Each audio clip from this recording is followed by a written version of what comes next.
संजय राऊत, तुम्ही आणि तुमचा पक्ष राहुल गांधी आणि काँग्रेसच्या नावानं रोज टाळकुटेपणा करतोय आणि विष काय अमृत काय हे देखील जनतेनं ठरवलेलं आहे. मुळामध्ये तुमचा पक्ष हा सोनिया गांधींचा गुलाम झालाय, राहुल गांधींचा गुलाम झालाय. तुम्हाला हिंदुत्ववाद सोडून औरंगजेब फॅन क्लब होण्याची प्रेरणा राहुल गांधी आणि सोनिया गांधींकडनं मिळाली. अमित भाई शाह हे हिंदुत्ववादासाठी काम करतात.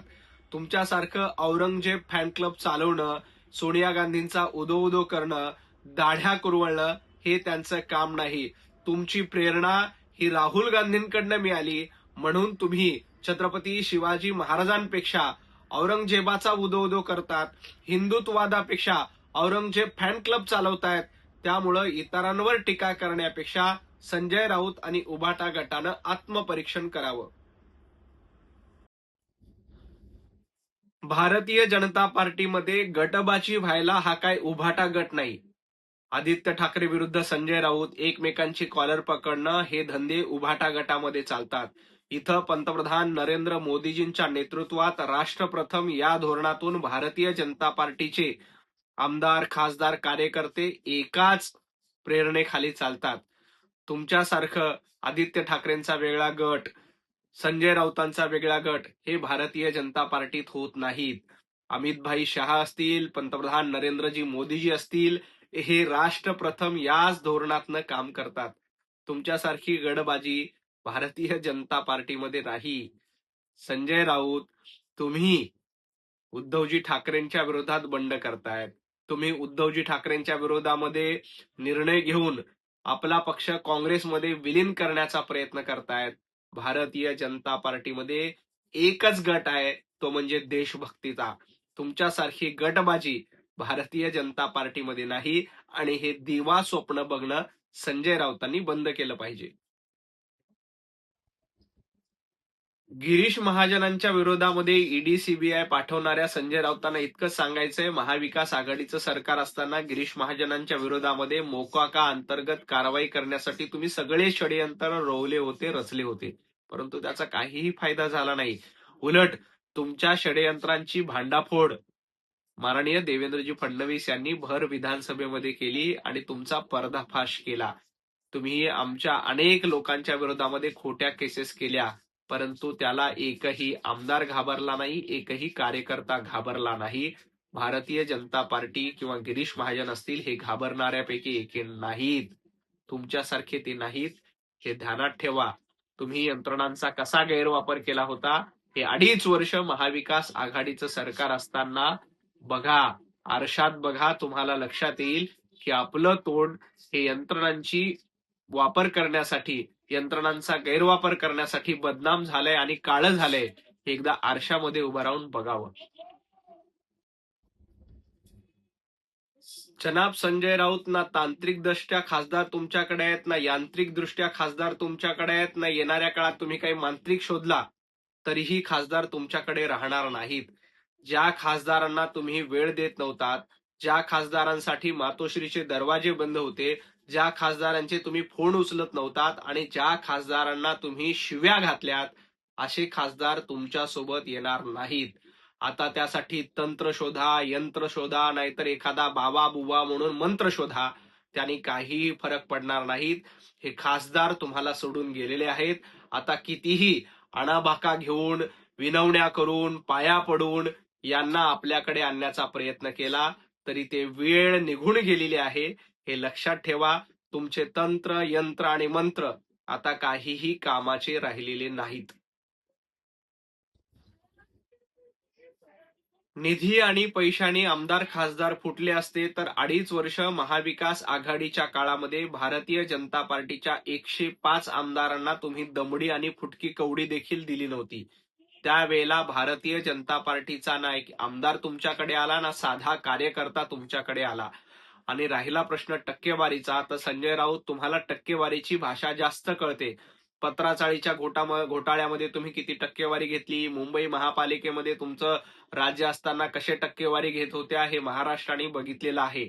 आणि फक्त पैशाने जर का खासदार विकत घेता आले असते तर कोविडच्या काळामध्ये रोज 100 कोटी या हिशोबाने जवळपास 90,000 कोटी रुपये उभाटा गट आणि संजय राऊत तुम्ही कमवलेले आहेत. त्यातले काही पैसे, त्यातले काही कोटी रुपये आपल्या आमदारांना आणि खासदारांना द्या. मुळामध्ये हा संघर्ष पैशासाठीचा नाही, हा वैचारिक संघर्ष आहे. तुम्ही आपला पक्ष काँग्रेसमध्ये विलीन करणार आहात, म्हणून हे खासदार तुम्हाला सोडचिठ्ठी देतायत. आधी त्याचा विचार करा. टक्केवारीची भाषा फक्त संजय राऊत तुम्हाला कळते. खासदारांना मतांची टक्केवारी लक्षात येते आणि मतांच्या टक्केवारीसाठी हे खासदार एनडीए सोबत आणि मूळ शिवसेनेमध्ये जात आहेत. जनाब संजय राऊत, उभाटा गटामध्ये नेमकी रणनीती काय आहे? एका बाजूला तुम्ही तुमच्या खासदारांना कमरेखालचे शब्द वापरून शिव्या घालताय आणि दुसरीकडे आदित्य ठाकरे हे खासदारांना परत या म्हणून विनवणी करतायत, विनंती करतात, मातोश्रीचे दरवाजे उघडे आहेत हे सांगतायत. नेमकी तुमची रणनीती काय? का उद्धव ठाकरे, आदित्य ठाकरे विरुद्ध संजय राऊत असा सामना तुमच्या पक्षामध्ये आहे? कारण तुम्ही तुमच्या खासदारांना कमरेखालच्या शिव्या घातल्या, नको नको ते बोललात आणि आदित्य ठाकरे सांगतायत की मातोश्रीचे दरवाजे उघडे आहेत.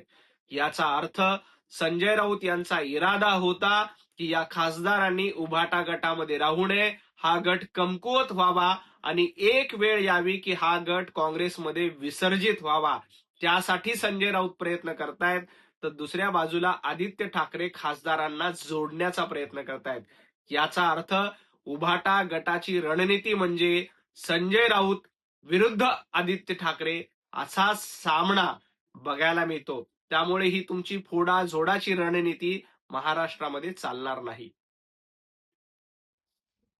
उद्धवजी ठाकरे यांचा महाराष्ट्र दौरा म्हणजे वराती मागून घोडे आणि बैल गेला आणि झोपा केला असाच प्रकार आहे.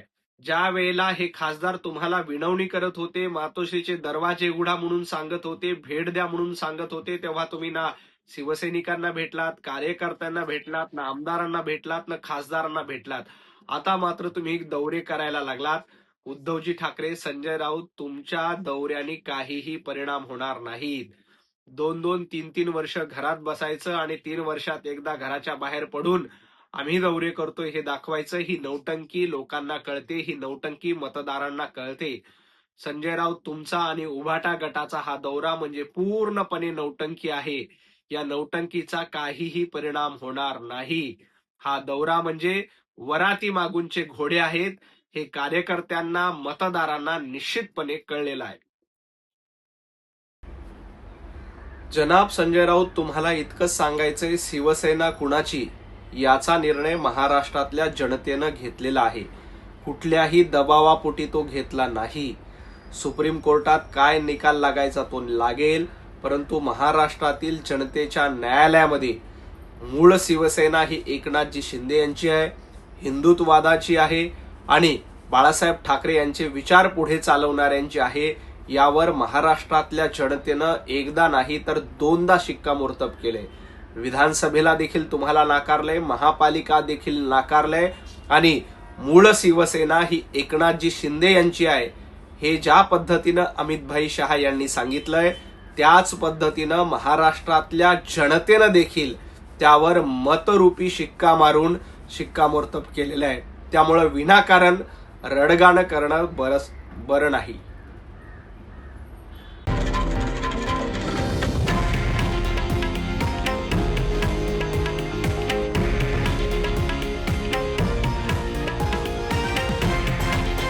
हे आहे देशातील नंबर 1 न्यूज नेटवर्क आणि आपण पाहत आहात TV9 मराठी, एकमेव.